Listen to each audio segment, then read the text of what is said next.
What's up, you guys? Welcome back to another episode of the Let's Just Be Real podcast. I'm your host, Marissa Tong. I hope you're having an amazing week. So far, we're at the beginning of the week. I'm feeling a new energy. I don't know if it's like now that like Mercury is not in retrograde anymore. Like, I don't know, but I'm feeling really good.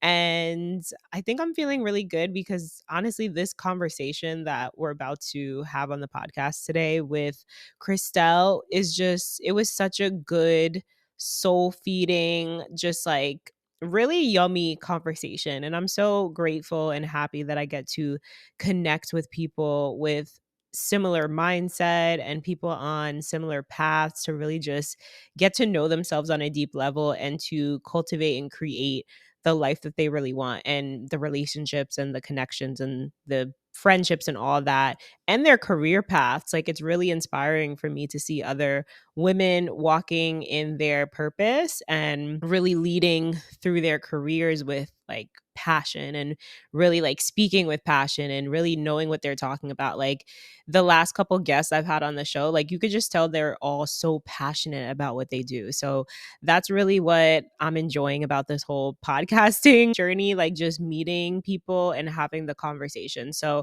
I'm so grateful. First of all, I just want to give my girl Stephanie a shout out for connecting me with Chrystelle. Thank you so much, Steph. Shout out to Steph. And in this conversation today, you're going to hear us talk a lot about number one, human design. So if you've listened to previous episodes, I believe in the last solo episode, we talked a little bit about human design. So I'm so excited to dive a little bit deeper into the topic of human design because it's something that has truly helped me get to know myself on a deeper level and really understand like why I'm here, my purpose, why I do certain things, all that. We're going to get really deep into it. So I hope you guys enjoy this conversation with Chrystelle. Again, keep an open mind if you're someone who might be not so into human design, even if you don't really know about it. I just encourage you to have an open mind. Learning is one of the best things that we could do in this life, right? Just continuing to learn and expand ourselves and meet different people and take on other people's knowledge, right? Like, that's what life is about. So hope you guys enjoy this conversation, and yeah, let's get into it. Hi, Chrystelle. Welcome to the show. How are you? Hi, thank you for having me. I'm so excited. Thank you so much for taking the time and coming on. I'm so excited to have this conversation with you today. Thank you. I've been looking forward to it all week, so this is great.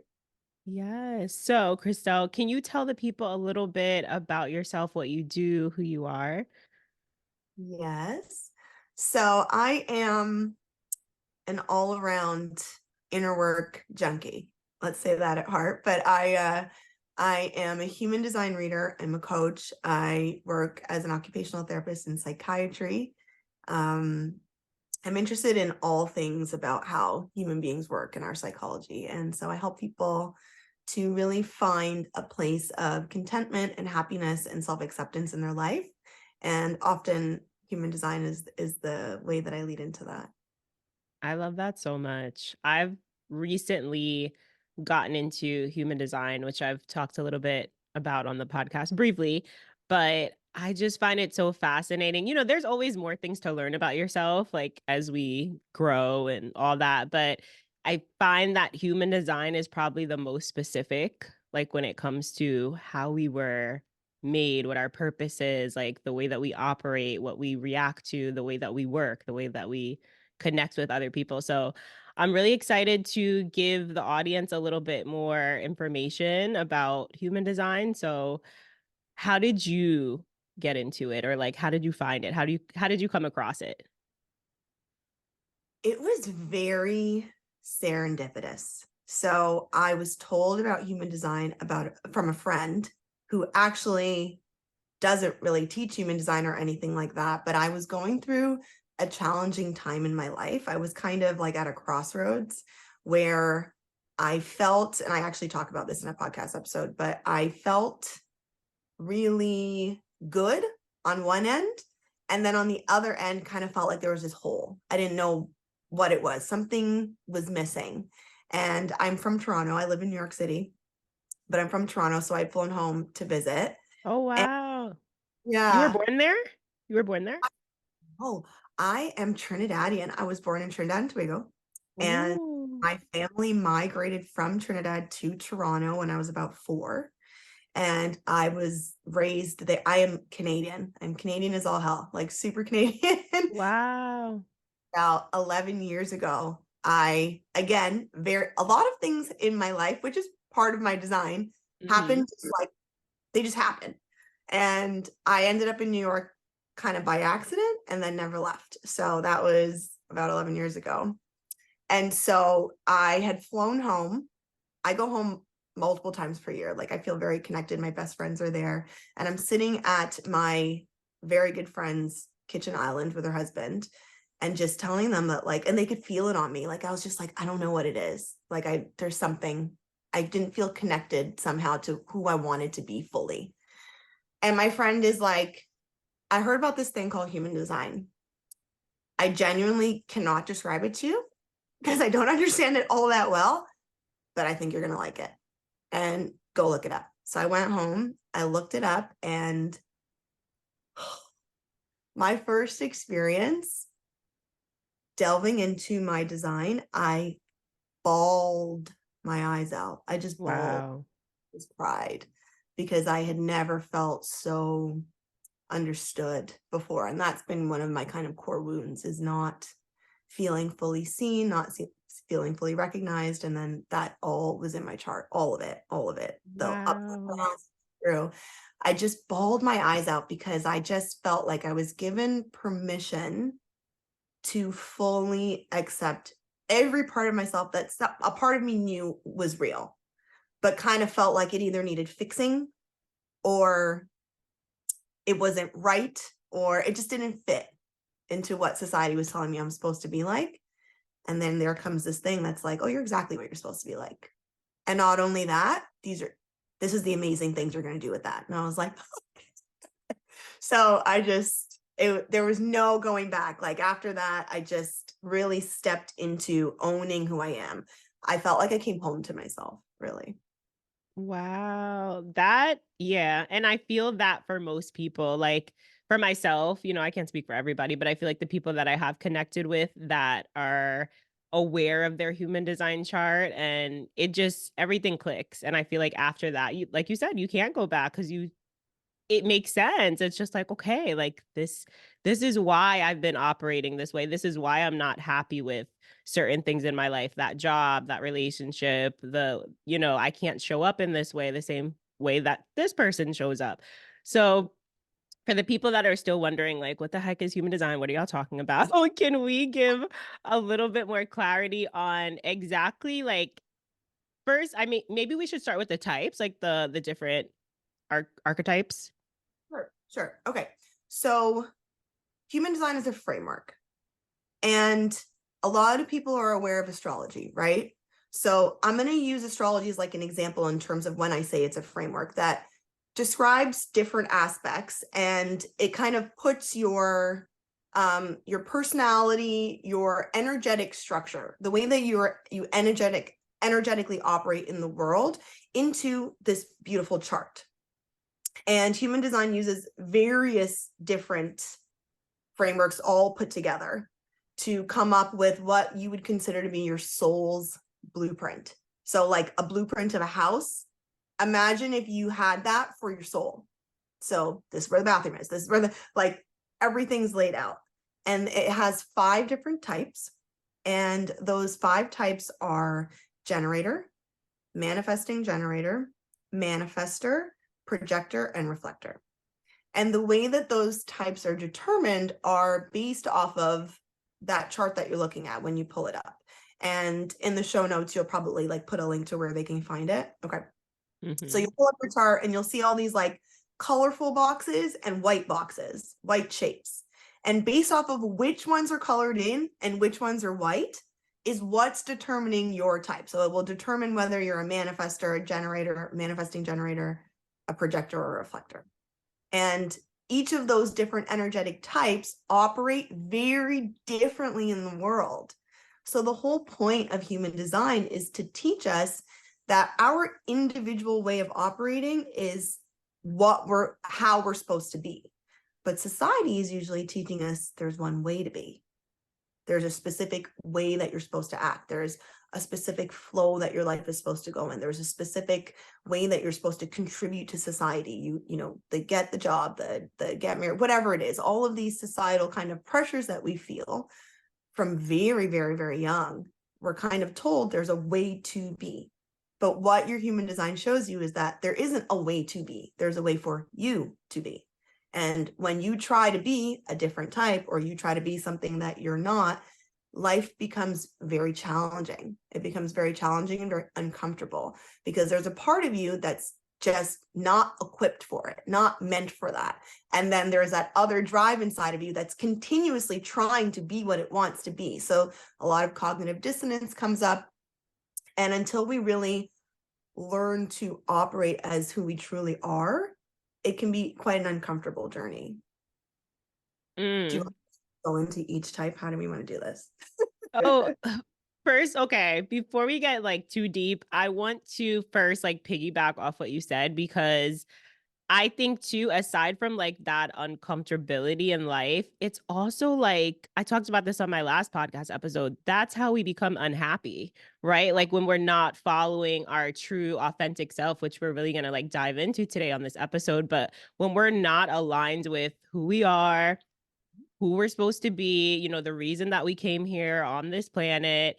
And we're trying to do, you know, what everyone else is doing. We see on Instagram, oh, this person is going live. Let me go live. This person is posting 3 reels a day. Let me do that. It's like, that's how we get into that place of like feeling lost, feeling unhappy, feeling unworthy, all of those feelings, right? So I think when people do start feeling those things, like that is the perfect time to tap into their human design and really dive deep into it. Like, and even for me, like I use it on those days where I'm feeling not my, you know, like out of whack, unaligned. Like I don't even know if that's a word, unaligned, but when I'm feeling out of alignment, right? When I'm feeling out of alignment and I'm not feeling like, you know, my purpose, like maybe like, damn, why am I doing this? What's the point of all this? Why am I working so hard? Then I go back to my human design.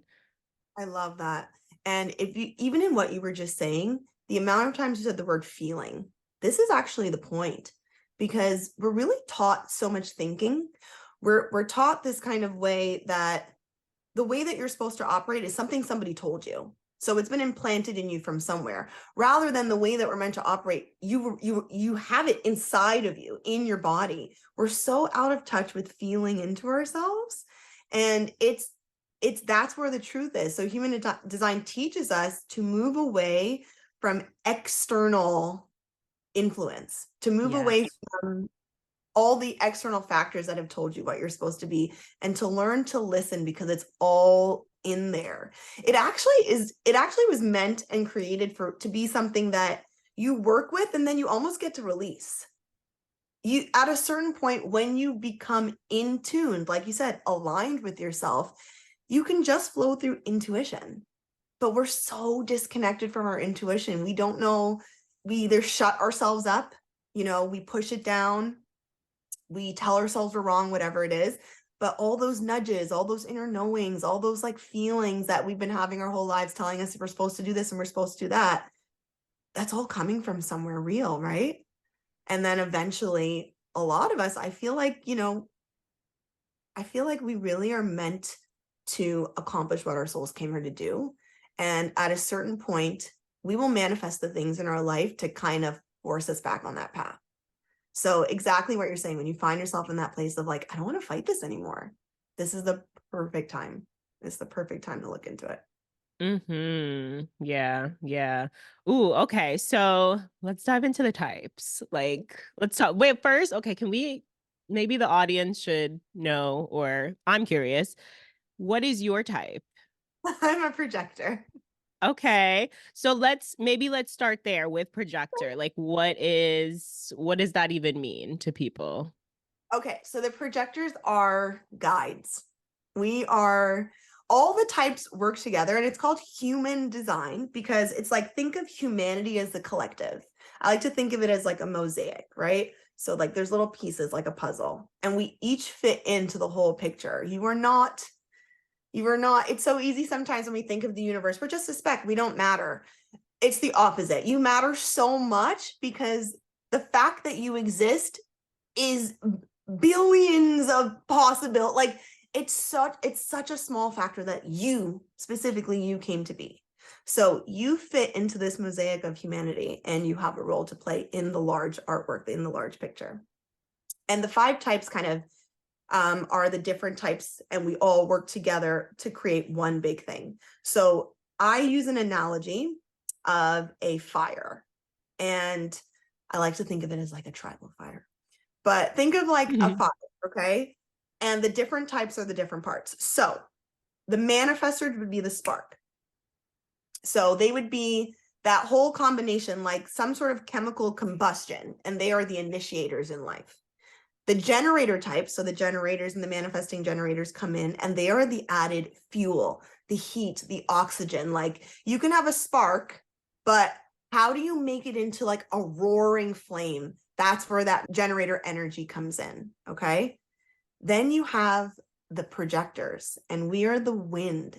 So we are guiding humanity. We are guiding that fire. And last year, we know that there was a bunch of forest fires in LA, and we remember how dangerous that got. The wind really determines the power and the force of humanity. So how we blow things, the direction in which we're blowing things, has a huge impact on everything. And then finally, the reflectors have the most, like, such a sacred role. They're the shadow. So the reflectors are the only way that humanity sees itself fully, because without, we have this, wind, and we have the guidance, but we need to be able to see back what it is that we're doing so that we can course correct. We've seen how humanity moves into different phases and stuff. So reflectors are these beautiful, very empathic beings who reflect back to us what it is, the stage of life that we're in, so that we can change and move however we need to.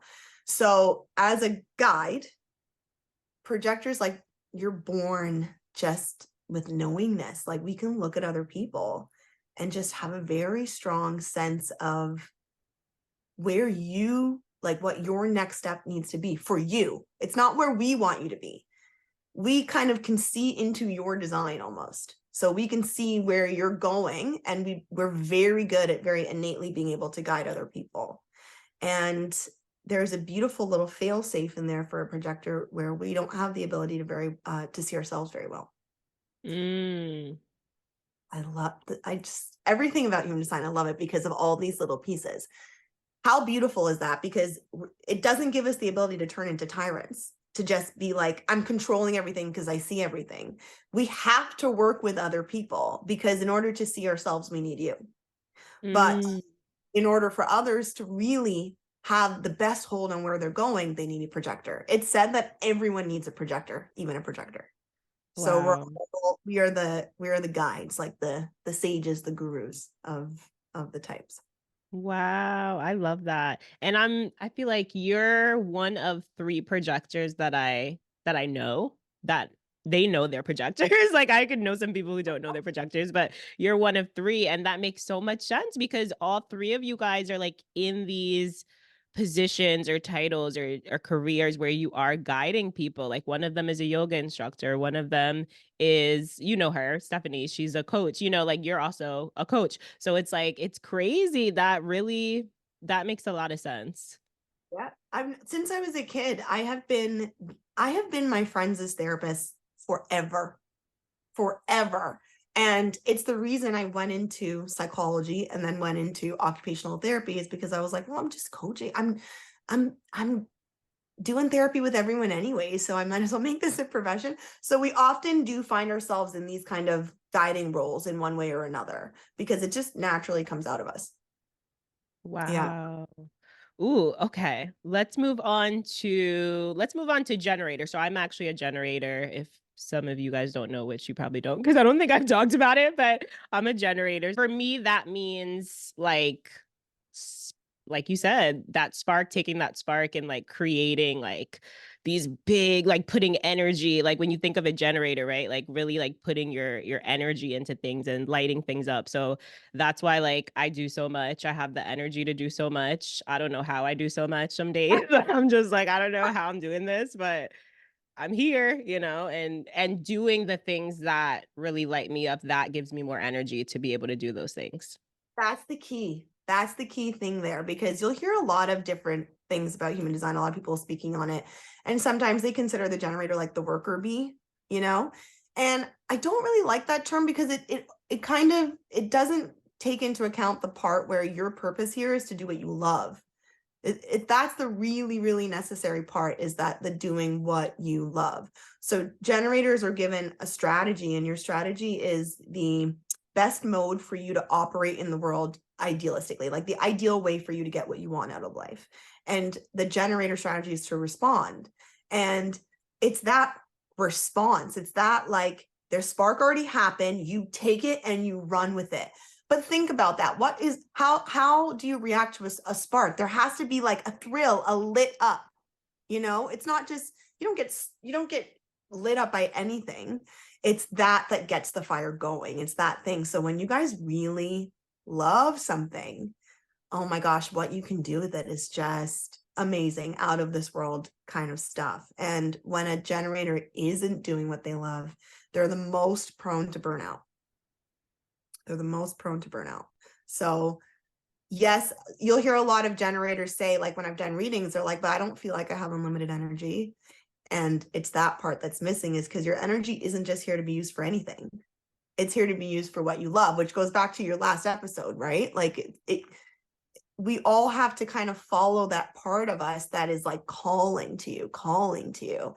And so when something calls to a generator type, like, you guys just fly. We have to respond. We have to respond. And then we also have to respond in the things that we don't want. So like leaving the job, or leaving the relationship. Like, and those are things that I have done in the past year that like I needed to free up that energetic space, because it just wasn't, like you can get depressed, I feel like, as a generator, probably, all types, but like I have definitely fallen into depression doing things or being in situations, relationships that I didn't need to be in. Absolutely. And I feel like a lot of probably adrenal fatigue. I think I see that a lot with generators, a lot of like overuse of hormones and stuff like that, just pushing beyond a certain limit. And we know that when we don't listen enough to the signs that are given, your body will start to be louder. It will be as loud as it needs to be to get you to wake up. So yeah, a lot of burnout for generators. Projector types tend to be very prone to depression for mood stuff, because when we don't have that energy that the generator has. So the generators have that sacral. What makes you a generator is you have your sacral defined, and that's like basically the battery. For types that don't have that, and we start operating like generators, we start operating with doing a lot, we also get very burnt out. But the projector tends to feel so unseen when we're not following our strategy. We're unrecognized. Nobody's interested in what we have to say, and we tend to lead a lot to depression. So I see a lot of kind of autoimmune, burnout, adrenal fatigue, generator, a lot of depression, a lot of mood stuff with projectors. So there's one more thing I want to say about generators. And I started this aura series on my Instagram. And I like to talk about the auras, which I didn't mention, so I'll mention that. Each type has an aura, which is like how you feel to other people, like silently, what you just feel like. And so for the generator, your aura is open and enveloping. And I like to teach generators that it's super important for you to work on boundaries. And you kind of touched on this. The boundaries, your sacred no is just as important as what you're saying yes to. So yes, it is so important to engage in what you love. But like you said, it is so important to be able to say no, because everything is coming at you. You're so magnetic. So a lot of generators will kind of be people, even if you don't consider yourself a people person, you will be the person that's like standing on the street or on the subway, and the not so together guy is like, they're going to choose you and they're going to come and talk to you and they're going to tell you their whole life story, or people are just drawn to you guys. So having boundaries is so important, because then you find yourself just stuck because you have the energy. It's like, well, I can do it. I don't want you to do it just because you can. So, and then you end up getting really, really burnt out. So super important. Just like a beginning thing, my generators out there, it's likely that we're talking to you because you guys are 70% of the population. So it's likely right now a generator's listening to this. Yeah. Have baby boundaries. Girl, you're preaching to the choir, okay? Like, this has been one of the biggest lessons I've had to learn, like, in my adult life, like setting boundaries, specifically like the past couple of years, having a business where I work with women. Women can dump, women bring a lot of emotions and, just in general, humans in general just have a lot going on. So I do find that as a generator, it's like this open invitation, like, hey, she looks like, the perfect person to just say whatever I need to say. And, I literally had to mention this in our dance rehearsal yesterday. We're getting ready for a show.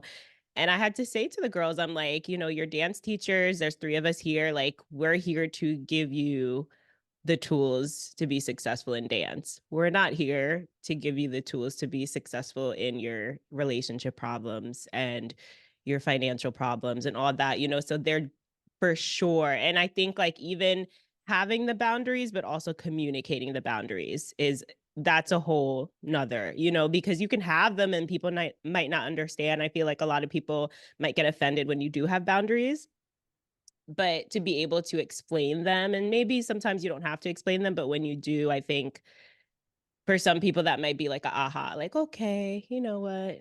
Maybe I shouldn't have said that. Maybe I should journal. Yes, 100%, 100% it. And it's very much, yes, you're right about the communicating part, because again, with the aura that you have it's helpful in human design. It helps you to have everyone to have compassion for every other type. As a non-sacral type, as a non-energy being that we're called, everyone that's not a generator is a non-energy being. It's like moths to a flame. We are drawn to you. People are not necessarily intentionally knowing that they're asking a lot of you. They just do. It's like, there's a battery there, I want to plug in. And so if we just understand and zoom out and look at it from a bigger perspective, you see it as like, not so much that like, why don't they know that I can't do that? They don't, for whatever reason. Yes, some people are more leechy, but let's assume that most people aren't intentionally trying to suck you dry. So it's so important not just to think it, but just to own it entirely in your body, because you might not always be able to give off that no, because you have that open aura. So yes, be able to say no and sit with it comfortably in your body, that I'm doing this actually for me and for you, because where you are supposed to give it, you won't have it then, because you'll be a sucked up hull at that point. So it is actually for the best of everyone. And really just knowing that in your heart, you're not being mean. You're not being harsh. You are really contributing to what you're here to do on the planet by putting your energy exactly where it's supposed to be. Because everybody has the ability to figure their stuff out, and they will find it where they need to find it. So have the compassion, have your boundaries, and yes, learn to just say that no with all the love in your heart, knowing that it's best for everyone is so important. Yeah. Ooh, so good. All right, let's jump into the next type. You want to go with reflector?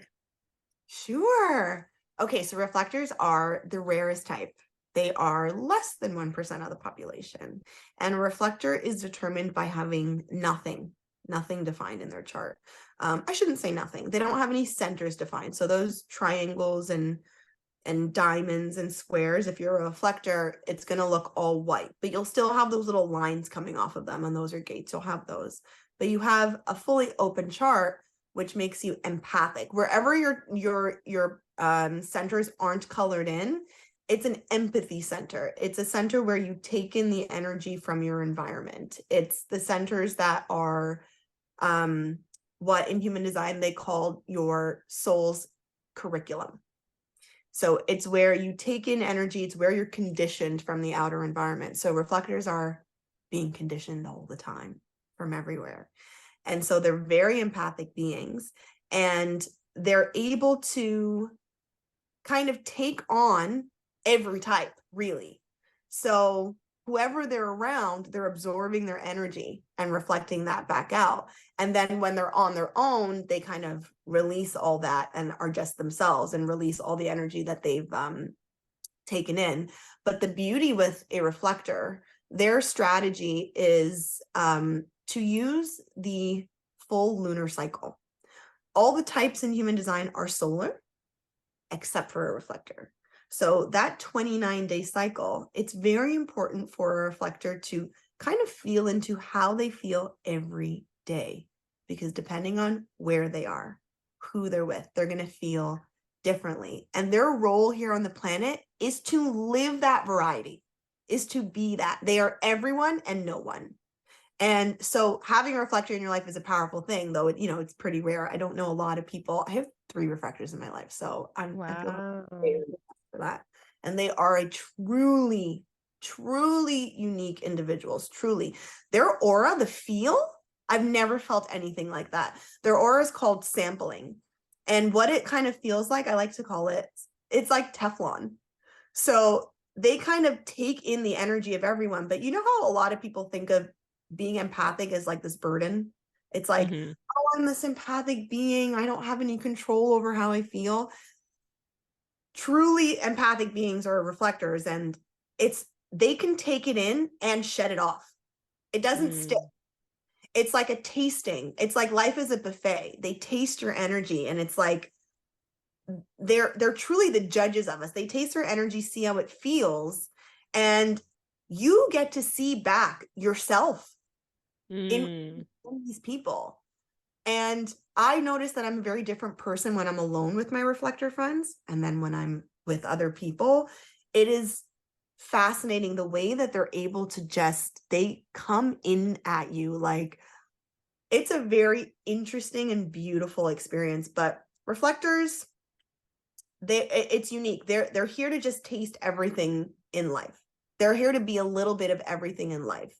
And in that tasting, they make these decisions at the end of the month based off of, I've tried it all, what was the best? And it's kind of like how life is for them. So really, there are judges. There are judges of society. It's like, I've tried it all, and this is what works best. That's so interesting. I think I know one reflector. I have to confirm with her, but I now that you say that, I think she did tell me she was like a reflector, and that makes so much sense. The way that she really like taps in. It's like when you're talking to her, she's so present and just Oh, able to like hear present. what you're saying. Yeah. They're very present. Yeah, it can be jarring almost. It can be a bit jarring because, like, I feel like I'm seeing myself. I feel very aware of myself, right? Like, I feel very aware of how I'm being, what I'm saying. Even my tone of voice changes when I'm with a reflector. Your telephone voice. Hello, Mhm. like up Yeah. like octaves. Yeah. I don't have it. It's just it's there. It's like fascinating. It's very, very fascinating, but a really beautiful unicorn beings, and they have a very unique varietal purpose here to really just choose their life, choose their environment. You'll see a reflector move all around the world because environment means so much to them. Because imagine they have that. Anyone with an open G, actually. Do you know if you have an open G? I don't know. I'm about to pull Diamond up my in chart. the chart. I don't know. Open G. I know my mom, we don't know her. My parents don't know their birth time, right? Like, they didn't know that stuff back then. Nobody kept track of it. Right. I know my mother has an open G center. My whole life, we will be like, let's say the family is going to a restaurant. We walk into a restaurant. She's like, nope, just turns around. She just Oh, walks in wow. perfectly fine. Anyone with an open G center and all reflectors, environment is so important to them. They take it in immediately and they'll get an immediately like, this won't work, this will work kind of thing. So it's very important for a reflector to find their place, their actual physical place, to find their people, to find, it's like, I'll sample it all, and when it hits, when it sticks, it sticks. Wow. That makes a lot of sense. I really think I'm gonna hit up my friend as soon as like we get off because I need to find out.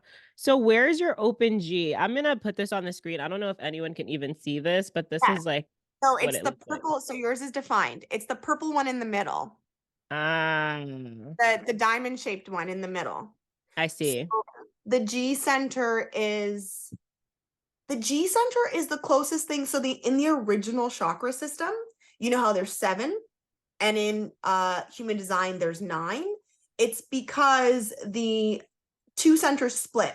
So the G center is close to what the original in the chakra system is, your solar plexus. So it's like that sense of like, oh no, sorry, that's the will center. Sorry. That's split into 2. So it's the sense of like my identity. Like, who am I? Who am I? You'll have it kind of be solid when you have it colored in. Even if you go through different stages of your life, which we all do, even if you're figuring out what you want to be in the world, you'll always have this like inner sense of like, I know I'm supposed to blank. Like, I know I feel I'm meant to, it's like there, that's solid. And then people with an open G, it's kind of like, I have to feel it out and I don't know till I feel it. It's a question mark often. Who am I in the world? So they can be kind of chameleon-like, depending on who they're with, depending on the environment that they're in. It's not fixed. That area of like sense of self is not, it's not fixed. It's very much open to conditioning. Wow. That's so interesting. This They is call also interesting. it said that the G is for God, the God center. So it's like where your soul connects to your body is your G center. And that's for everyone, whether you're defined or not defined. It's still Mm. your center where your soul and your body are connecting. That makes so much sense. I always feel it. Would you consider that like your gut feeling? No, that would be your sacral. Sacral. Yes. So when you say gut feeling, that's literally what you guys mean with your and So for a sacral being, so meaning a generator type, this goes into the authority. So the authority is your big decision maker. Do you know what your authority is? Satisfaction, I think. That is your signature. So your authority is, well, let me see your chart and I'll tell you. I can tell you by looking at it. Oh, emotional authority. Emotional. Okay. Yeah. So for a generator type, you only have 2 options. You're either going to be an emotional authority or you're going to be a sacral authority. So basically there's an order. If the emotional center is colored in, that's the first one. So anybody with an emotional center colored in, you're an emotional authority. And it's the center in your body that is your big decision maker. So it's the energy center in your body that is your like where you rely on for big decisions. So for you, it's through your emotion center. The sacral, you also have it because you're a generator type, is the gut feeling. You guys, that's where your response comes from. So it's your sacral that you're exposed to things in life and it feels like physically in your body like or So generator types feel themselves like moving towards things. My best friend is a manifesting generator, but she doesn't have her emotional center defined. So her authority is sacral, is that center. She will literally, let's say that I'm like, let's go out for pizza. It doesn't even make it to her mouth. She'll just like, if she wants to go, her body will just be moving. She'll be like at the door getting her jacket. It's just I like, love that. that's what the gut is. Like, it's really this, like, you feel it, and not that it specifically is in your belly, but you feel an actual generator types tend to like, if they like something, move in. Let's say that Mhm. you're like, you'll see that like you literally move towards it. Or if you don't like something, you'll move away from it. You Mhm. make like sounds like like you'll hear Yeah. Right. there's a lot of that. That's the gut feeling. It's before it even makes it to your head. Yeah. you're not aware of it. There's like this movement that's like yes, no. So it's totally the sacral. And I love it. I think it's so fun that you guys have that. I love that. That's so true. Like it'll just come out like, yep, yep, like so Yes. funny. Let's dive into okay, so we have manifesting generators. Manifesting generators. Okay. So a manifesting generator is like a generator type mostly because you have the sacral. So that's where that life energy is coming from. But they also have the same mechanics as a manifester, which means that their throat is defined and connected to a motor center. So a manifesting generator is a generator with some extra manifester juju sprinkled in. So they're like a souped up generator. Very, I want to say the most powerful type because remember we haven't covered manifestor. Manifestors are initiators, but if we talk about that fire, they're the spark. And then the generators are this added fuel. Imagine like both, so it's like a generator doing 5 things at the same time. A manifesting generator will have many different interests. Like a manifestor, they don't necessarily have to complete it. Sometimes they're just meant to kind of like get something going. We're on to the next. And then they're on to the next. So one of the things I tell manifesting generators that society kind of makes them feel bad about is that they're often your people that need to change their mind a lot. So, nobody wants to be a flake. Right? We want to see that person that's like, I made plans and then I'm not showing up. But manifesting generator, they need to be able to change their minds. So they're having that same gut response, right? But the key thing with a manifesting generator is I want you to ask, you can check in with that gut response at the last minute. I want you to check in right at the end. So a really good thing for a manifesting generator to learn is to say, like if someone asked them, did you plan like to go out?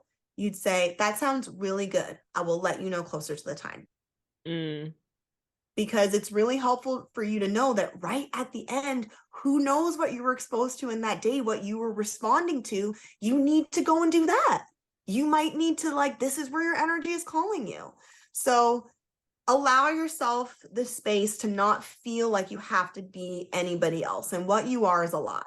Like a manifesting generator, you've got that fire and it wants to go, and build that into how you communicate with other people. So similar, but like souped up. Yeah. I think I know one confirmed manifesting generator, and we're really well together. She has great ideas, and she also has the energy to be able to kind of match, my energy and get things done, but she is great at like sparking the ideas like you said. They take it to the next step, They have that a little bit of that novelty that the manifestor has. I guess we can talk about manifestors after, but that kind of really unique way. So they say that manifesting generators are very good at coming into a system and updating it. So let's say that think of consultants, a way that something has been operating for a long time and it's time for a new paradigm. A manifesting generator will come in and see what's working and take it to the next step and drop the old. Like they're very good at like bringing something into the new. And generator types, sleep is a big thing for you guys. Well, sleep is a big thing for all of us projectors. We need rest, right? But because you have this battery, it is very important for you to let the battery, especially a manifesting generator, let it run out before you go to bed. So like exercising at night or reading a book right in bed before you fall asleep, like letting it take you into sleep is helpful. And then the non-energy types like myself, reflectors, manifestors, we actually should kind of like go to bed an hour before we're even tired. Because by the time we're exhausted, the way we tend to go to sleep is the way we wake up. So we kind of lull ourselves into sleep, and you guys need to let that battery run out. And then absolutely. I'll be like still working late. Like I still have a little bit more. Let me get this done. Yeah, and my husband is a manifesting generator, and I'm like pretty open in my chart. So sometimes I'm sitting, our desks are right beside each other. I'm sitting there and I'm just like, I could do it too. It's all him. I'm just sucking up his energy. And then I'm like totally dead. I'm like, we need to have separate places that we work because this is, Yeah, oh, yeah. that's so funny. All right, last type, the manifester. Funny that we talk about them last because they're usually kind of first. They're the spark. Manifestors, very unique type as well. They are about 7% of the population. They are the initiators. So the manifestor's aura is repellent. And I know that sounds terrible, but it is that way for a reason. And it's because the way that the manifestor manifests, creates, is kind of in a vacuum. They have everything they need. It's like they are a direct tap to source. So the original novelty, the ideas, and they need the space without influence from other people to be able to do that. So they're given the strategy to inform because they can be a little bit isolative. It's like, think of the mad genius in the lab. Like, ooh, they've got the idea and then they need to go and do it and they don't interrupt, don't, and they can get quite irritated if they are interrupted. But it's not to be like to push people away or anything like that. It's simply because that is the way that their creative juices drive. So they are the ones in the world that are just are bringing us like these new novel ideas. And the best way for them to operate is to allow themselves these phases of deep creativity and then deep rest. And so let people know, manifestors, let people know what you're doing. Let them know everything. Tell them what you feel, tell them what you're thinking, tell them what your plans are, tell, because then they don't have to just sit there and guess why you're no longer picking up your phone or why you're not talking to anybody or anything like that. Let everybody know so that everyone can kind of get out of your way and they can just do their thing. And then they come out of it and they're ready to be back into life. But they're just a very powerful being that kind of walks into the room and arrests the energy. And Wow. yeah, very, very, very powerful beings as well. And Hence, manifesting generators, this like crazy combo. do you think that manifestors are usually like in any particular job? Like I see them being maybe like artists or I don't know, like have you seen them being gravitating towards specific things? I've seen them everywhere. I one of my coaches is a manifestor. I know an artist who's a manifestor. I know a psychiatrist who's a manifestor. And in all of their fields, whatever the thing is that they're doing, they're leaders and powerful leaders. And also intimidating. They they have a kind of an intimidating aura. What I've noticed is the more they don't inform, so the more that they're not embracing their strategy, the more that kind of intimidating nature is about them. I find that they kind of generate a lot of respect, but sometimes people are a little bit afraid to approach. And that's that aura, that's that feel. It's like, I don't know, they're hard to read. They're hard, you can't, they're very difficult to read. And that's why they're given this beautiful strategy to inform, because if you don't tell us, we won't know. But I've seen them do everything, and they do it with this very powerful, unique way. This very kind of grounded and unique way that they do it. People tend to look up to them in whatever it is that they're doing. So for the people that are listening and maybe they're either a generator, a reflector, or a projector, I'm sure like someone's thinking like, damn, that means like I can't manifest. And that means like that's why I'm having such a hard time like manifesting. Can we like debunk that really quickly? Let's debunk that. We're all able to manifest. We're all able to manifest. It's just a matter of how you're manifesting. And these names were, I think Ra even actually said that these are the names that he came up with, but it's not that it has to stay this way, right? So a manifestor isn't the only one manifesting. The only reason they're called a manifestor is because they have a defined throat, which is called the manifestation center. They have a defined throat that is connected to a motor center. That's what makes them a manifester. So we all manifest through our throat. It's the manifestation center. You speak it into being. This is if you go into that part of spirituality where we talk about speaking what you want into life, there's real truth to this. So every single type is manifesting. It's just that the way that you're manifesting is not necessarily just on your own, right? So manifesting, for example, I manifest through my community, through people.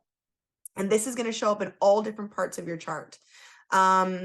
Manifesting in connection with in terms of your response. So for a generator type, right? So you're responding to what's coming into your field and then creating through that. We all manifest. It's just the manifester, it's all in here. They don't need outside influence. They aren't able to manifest any more than we're able to manifest. It's just a different way of manifesting. Does that make sense? And also in the chart that I use, or the app that I use, they have a specific or non-specific way to manifest. Yes, and that has to do with the arrows. Do you see the arrows at the top of your head? The arrows. Oh, like going in towards the head? Yes. So the right side of your head, the bottom arrow, that will determine whether you are a non-specific or specific manifester. So I think yours is pointing to the left. Is that They're both going in the head. Yeah, so you're pointing to the left. So Uh-huh. you are a specific manifester.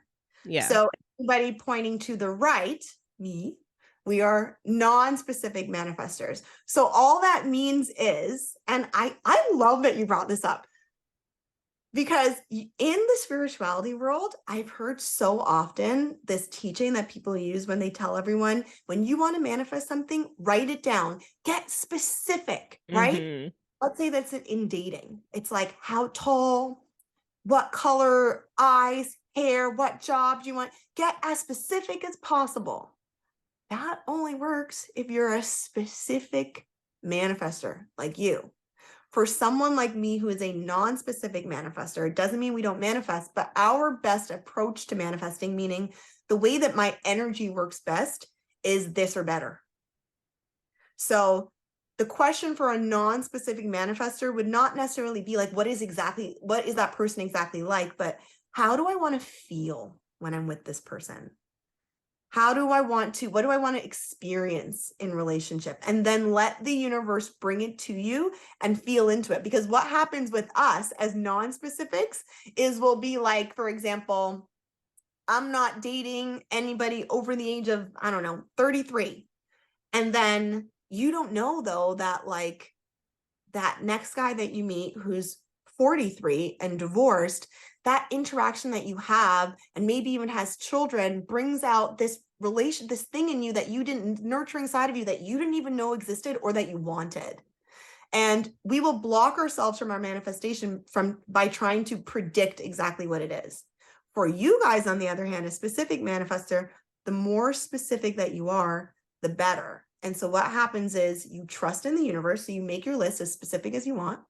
Think of casting it out into the universe now. Trust the universe is going to send back to you what you asked for.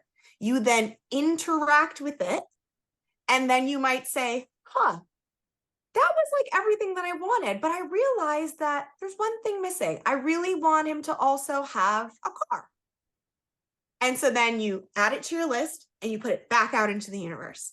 And then you let the universe send you that. So it's a more active way of engaging in manifestation, whereas ours is a more passive way of engaging, or a more receptive way of engaging. So one's a little bit more masculine, one's a little bit more feminine.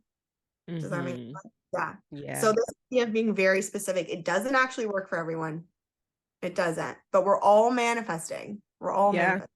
Yeah. All the time. All the time. Constantly. Yeah. Consciously or unconsciously. Yep. That's why our words are so powerful. They really are. My thoughts. Yes. Chrystelle, this was such an amazing conversation. This was so informative. I hope if you guys are listening to this on Apple, Spotify, YouTube, if you want to see the chart where we were showing on specifically like what we were talking about, like the arrows and everything like that, the God Center, you can go ahead and watch on YouTube so you can get that visual. If you want to see our faces, you can also check it out on YouTube. And Chrystelle, please let the people know where they can find you. How can they connect with you? Absolutely. So you can find me. I also have a podcast called Love and Meaning, and you can find that on Apple Podcasts, Spotify, YouTube, wherever podcasts are available. You can follow me on Instagram at Goddess of Practicality. And I also have a Facebook business page, also Goddess of Practicality. And I would love to interact with you there. Yes. The Thank podcast I you. was listening, it's so good. I love how authentic you are. And I hope that this conversation inspires you guys, whoever's listening, to really step more into your authentic self. Like, get to know yourself, do the research. Even if you're not into this, this is probably, maybe it's too woo woo for you or whatever the case. Like, get to know yourself, tap into yourself. What do you like? What don't you like? Tap back into your childhood. What were the things that you enjoyed doing? How comfortable are you with the way that your life is versus the way that you imagine your life to be? So I just invite you guys to really get deeper, go a little deeper. And this was amazing. Thank you again. I can't wait to connect with you again, Chrystelle. Thank you so much. This was an absolute pleasure. I had so much fun. Yay. And we will see you guys on another episode. Take care, y'all.